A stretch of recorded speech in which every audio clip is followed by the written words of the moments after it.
리뷰화제입니다. 여러분께 이 말을 해드리고 싶네요. 존버는 승리한다. 승리한 하루를 마무리 지시고 오늘은 다들 편안히 잠드시겠죠. 구은재가 바다에 빠진 후 민소희가 되어 돌아온 것처럼 시원하게 멱 한번 감으시고 옛날 눈빛 돌아오신 지선생님의 이야기 시작합니다.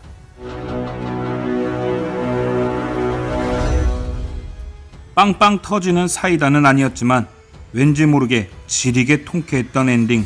예상했던 대로 과민성 대장증후군 환자가 돌아왔지만 우려했던 정도의 큰일은 아니었고 여자 꼬시는 능력 하나만큼은 인정해줄 수밖에 없는 우리의 오뚜기와 드디어 원하던 대로 부원장 자리에 올라 신이 난 설명숙, 뭔가 하나 해줄 듯 말 듯 계속 간만 보시는 여우의 회장님, 나즈마키, 그리고 부드럽게 지선우를 보듬어준 마강석.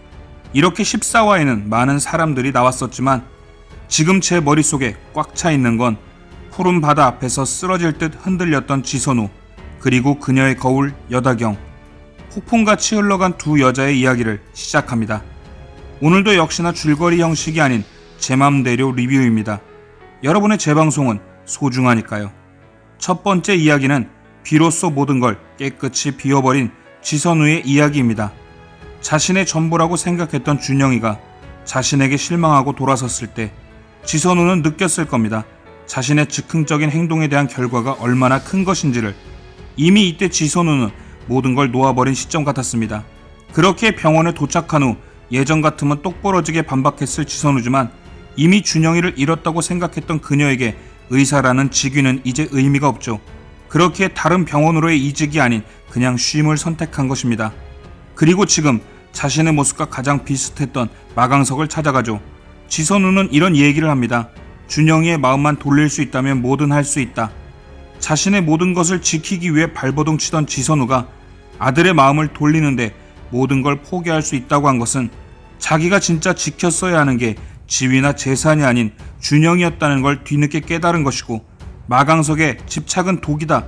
상처까지 주고 이해까지 바라는 건 욕심이고 미움이든 원망이든 준영이 원하는 대로 두면 시간이 해결해 준다라는 말을 듣고 그동안 자기가 준영이를 위해 한 것이 아들을 위한 게 아닌 자신을 위한 집착이었다는 걸 알아버렸겠죠.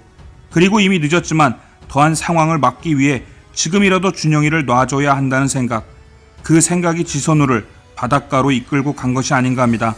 아들을 위해 진짜 모든 걸 포기하려는 지선우의 발걸음을 지켜보는데 부서지는 파도도 그녀의 마음 같았고 그녀를 흔들고 있는 바람도 그녀의 마음 같았죠. 그리고 영혼 없이 멍한 지선우의 눈동자를 보는 순간 저도 모르게 눈물이 폭포처럼 쏟아졌고 파도에 휩쓸려 사라지는 지선우를 보며 이 모든 것들이 드디어 지선우를 집어삼킨다고 생각하니 흐르던 눈물이 두꺼워졌습니다. 하지만 마지막 순간에 배신감에 자식을 버리고 동반 자살한 부모님을 보는 어릴 적 자신의 모습에 오버랩되는 준영이를 보며 이건 놓아주는 것이 아니라 도망치는 것이란 걸 깨달은 지선우는 살고자 했고, 그런 그녀를 지벤저스답게 구해낸 김윤기의 품에서 14화 만에 처음으로 모든 걸 쏟아버리듯 오열을 했습니다.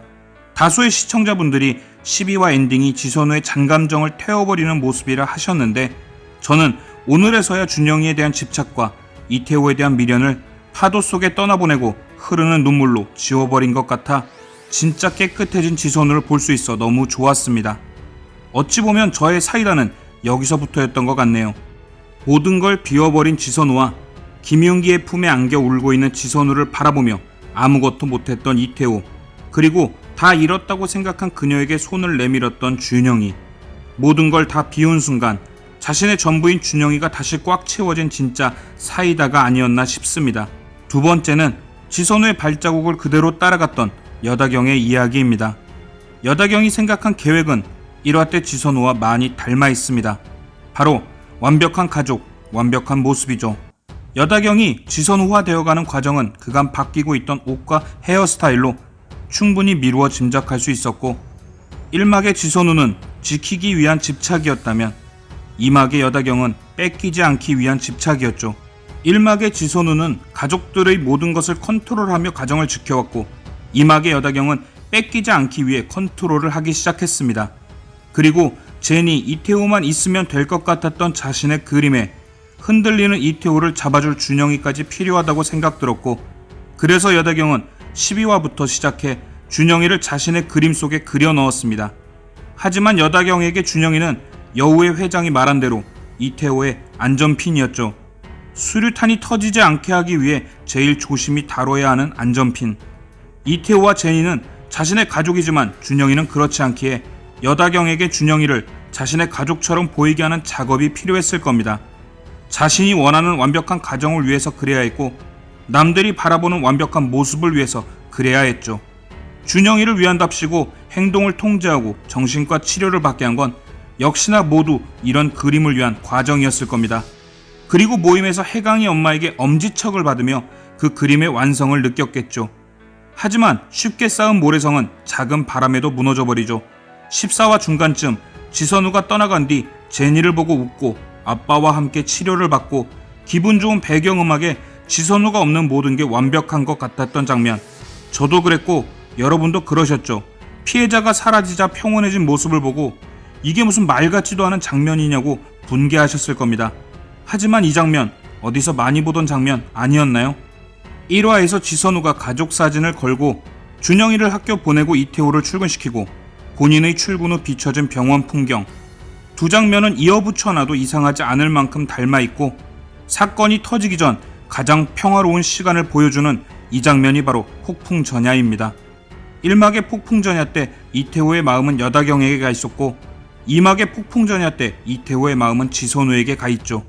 데칼코마니 같은 이 장면이 바로 모래성을 무너뜨릴 폭풍 전야의 모습이었고 그 폭풍은 오래 걸리지 않았습니다. 아주 작은 바람 한 번에 모래성도 무너져버리고 여다경의 가면도 벗겨져 버렸죠. 2살 제니의 작은 울음 한 번에 여다경은 준영이에게 날을 세웁니다. 그냥 날도 아닌 서슬퍼런 날을요. 준영이는 그 눈빛에 모든 걸 깨달았겠죠. 이 아줌마에게 나는 아무것도 아니었구나.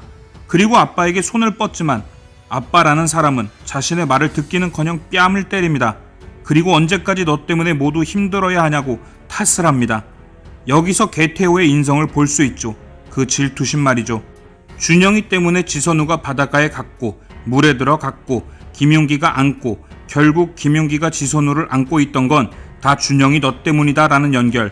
하지만 남 탓을 즐겨하는 게 취미라서 그렇지 사실 연결을 하려면 시작점은 거기가 아니죠.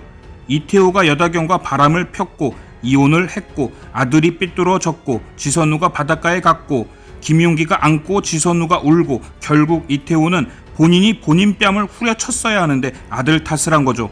결국 이 일로 준영이는 다시 엄마의 공간으로 돌아가길 원했고 준영이의 그 마음은 지선우에게 예전의 눈빛을 돌려주었습니다. 그리고 지선우는 준영이를 찾으러 왔죠. 그 모습에 여다경은 본인이 만든 성이 무너질 수도 있다고 느꼈겠죠. 그 불안감은 집착을 심어주었고 그 집착은 무엇 하나 틀어지면 안 된다는 강박으로 자리 잡았습니다. 그리고 그 모래성을 지탱해주던 준영이가 문을 열고 나간 순간 와르르 무너지며 여다경의 폭주가 시작되었죠. 이 장면에서도 저는 6화에서 준영이를 지키려던 지선우의 집착 어린 모습과 14화에서 준영이를 뺏기지 않으려는 여다경의 집착이 서로 마주하는 너무 멋진 장면 같았죠. 마치 거울을 사이에 두고 과거 집착에 빠져있던 자신과 현재 모든 걸 버린 자신이 마주 서 있는 것처럼요.